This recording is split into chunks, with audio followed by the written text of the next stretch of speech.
you and Kelly, and I really appreciate the way she keeps you in line. I don't. That's the only thing I don't appreciate about her. You guys are fantastic. Thank you. And I'm calling in because I am actually driving to one of my locations of the businesses that I own. I own a small business and a medium-sized business based in St. Louis. Okay. And I have very strong opinions about this because I think that people, unless they have actually owned a business, very, very few people realize how many businesses this will absolutely put out of business. Specifically, the medium-sized businesses.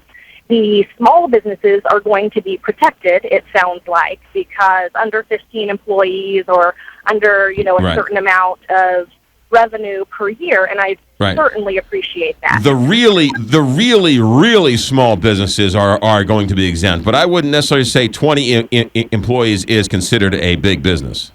Correct, absolutely, because one of my businesses is medium size, I would say. I'm not sure exactly what the parameters are on that. How many employees?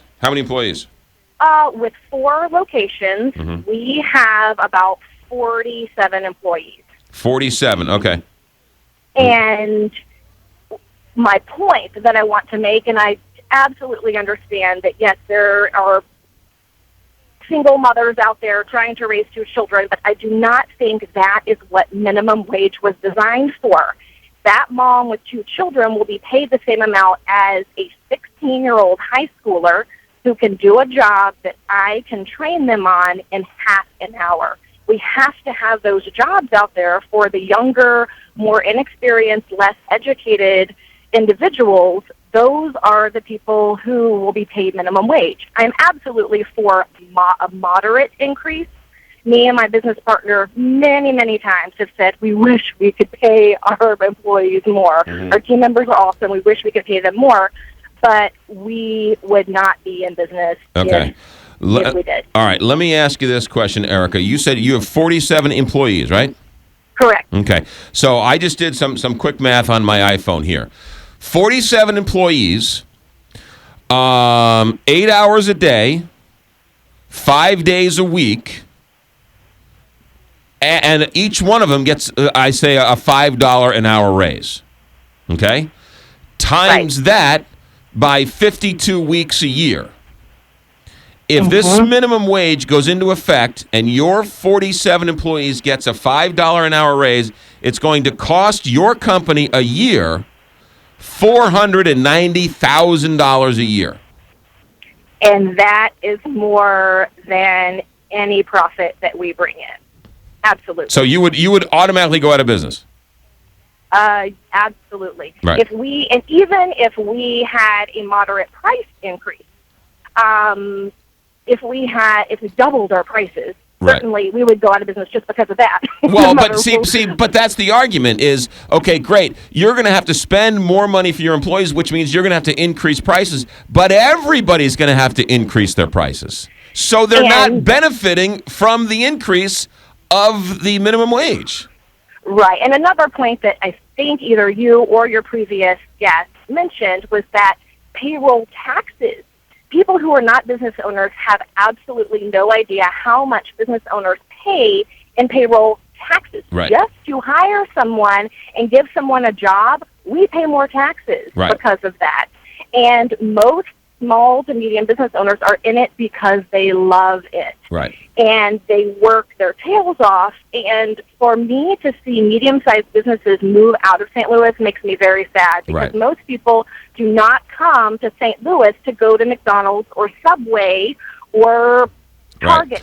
You're right. And that whole conversation is sort of lost on people. You pay somebody $10 an hour, but each hour you're paying taxes. I don't know if it's $2, $3, $4 extra an hour per employee. So while you're paying the employee $10 an hour, it's costing you $14 an hour.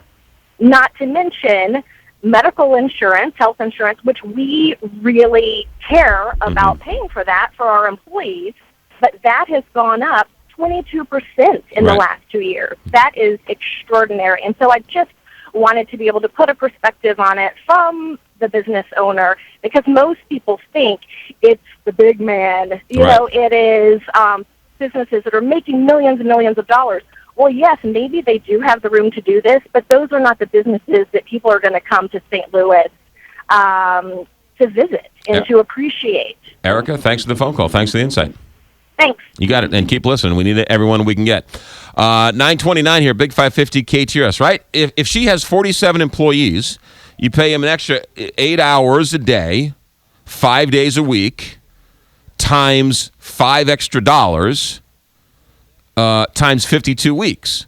That's how much a minimum wage is going to cost that employee just on the increase from the $10 to the $15, not to mention she then has to pay the payroll taxes on that increase as well. Bob in St. Louis, you're on the Big 550 KTRS. Bob, you there? This is Bill. Hi, Bill. You are on the Big 550 KTRS. Go ahead. Thanks for taking my call. I have a question. You know, the mayor's office is talking about this, but they have been furloughing employees. They added a trash pickup tax, including our on top of our 1%. Mm-hmm. The mayor's office is really good at putting these ideas out there and blowing smoke at people, but I don't know where they're going to get the funding in their budget to do this, much or less make, like Erica said, a small business do it. It's just not feasible. Yeah. You got it. Thank you, Bill, for the phone call. That's my point. So Erica's a perfect example. Wouldn't you rather, as the city, if you really want to give these people more purchasing power, which is ultimately what you want to do, why wouldn't you exempt them from the 1% earnings tax? That puts more money in their pocket. They're going to spend it. It's not like putting money in, pick up billionaires out there, right? Because they're not going to spend any more than they're already spending. But if you're putting money in somebody's pocket who's making $15,000 a year, $20,000 a year, they're going to spend it, which is going to spur economic development, which is the whole argument over tax cuts versus tax, whatever else. But I understand you have to pay. The city can't afford to do away with the 1% earnings tax. Well, businesses can't afford to do with the 15% or $15 an hour minimum wage. So just give the people who are making minimum wage the 1% earnings cut. Make them exempt from that 1%. Put real purchasing power back into their pockets so they can buy the extra milk, the extra this, the extra that, so that they can get businesses, money flowing around. Because if everybody gets a raise, then nobody gets a raise, right? If everybody gets an A, if everybody passes, everybody fails. Because you only want a raise if you're the only one who gets a raise. If everybody gets a raise, nobody gets a raise because all the prices go up. 314-969-KTRS, 1-888-550-KTRS, or star KTRS. Bill, Kelly, Tim, hold on. All your thoughts coming up here. 932, Big 550 KTRS. Ted Drewes, ladies and gentlemen. Ted Drewes is a St. Louis tradition. They have two locations in the St. Louis metropolitan area, one on South Grand and one on Chippewa. Packed to the gills, whether it's rainy weather, whether it's a nice sunny day, whether it's after the Cardinals game, after that day game. I bet you Ted Drewes was packed yesterday.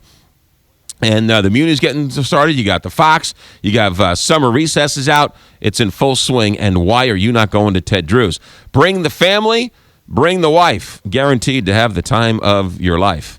Ted Drewes, ladies and gentlemen, on Grand, South Grand, and on Chippewa. It's that frozen custard. And yes, frozen custard. It's kind of like ice cream, but it's kind of not. And if you've never been to Ted Drewes, shame on you. That's one of the reasons why you live in St. Louis is so that you can go to places like Ted Drewes. Don't worry about if the game